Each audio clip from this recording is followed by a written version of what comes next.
Opening up a brewery in a small rural community was pretty challenging. It is a very small community, and there's a lot of people here that are used to drinking the same style of beer. They've drank that same style of beer all their lives. So bringing craft beer into a community that's used to drinking more mainstream style beer was difficult. People didn't think that we could do it. We started off the restaurant, we had all craft beer on draft, and we didn't have some of the more popular styles here that people were used to having available to them. But we just kept having beer dinners and having pairings and getting people involved with what we were doing and the different styles of beers that were available to them out there. So I think we've opened up a lot of eyes to what craft beer is and what they're doing in America.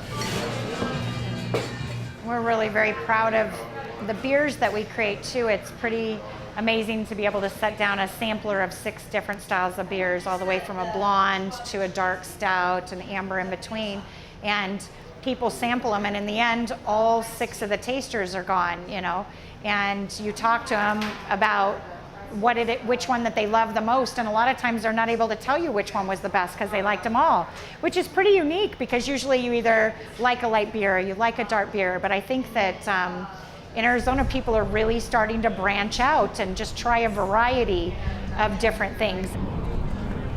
This is one of our favorite communities. We used to come up here and hike and backpack and camp all the time, so Pine was always kind of a draw for us, and we ended up finding a great restaurant up here that was for sale at the time, and we went from there.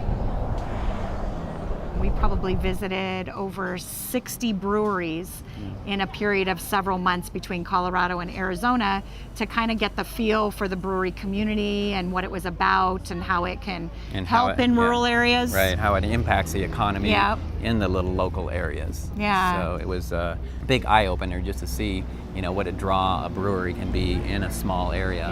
Yep. And how it really does impact those communities in a positive way. Craft breweries almost like a cult. There's kind of a following of people that kind of seek out a craft, somebody who's brewing their own beer, and so, as we saw that when we were looking in Colorado and around Arizona, we could see that it was a positive impact wherever there was a brewery. It seemed like that section of the town or wherever was always, doing very well. All the stores were open. There was nothing closed down around the breweries, so we could see that there was a big impact wherever there was a brewery, there was good business. I'm an Arizona native. My son is actually the 4th generation in Arizona. We really loved this community up in here with all the pine trees and stuff. This is a place, like we had said, that we'd love to hike and camp and stuff. So when we started looking around, this is really where we focused all of our efforts on for that. I grew up in Montana. I moved to Arizona in '87 to go to college and fell in love with the state. There is so many things that Arizona has to offer. It's just a beautiful place to live, and of course sunshine pretty much every day of your life. We always strive to do anything Arizona first. We've even done a wine pairing where we used Page Springs wines, all local wines, and then we used Summer Place pecans out of Camp Verde, and then we used the honey from the local honey stand here and the herbs from our local herb stop. We use our local butcher in the area for our brats and stuff at our restaurant. We use cheeses as often as we can from Fossil Creek Creamery, especially for any of our special events. We also, on the flip side, we donate back. So all of our spent grains that we use, we donate them all back to the local ranchers. So they use them for chicken feed and cattle feed and horse feed. People in the area make dog biscuits out of them, or make breads and pretzels and stuff. We try to keep it as local as we can. And we have our own hops right here that we grow. So when we can use them, we try to use them. Everybody asks us, how did you come up with the name THAT? What does THAT stand for? And we always tell them it's that good, it's just that.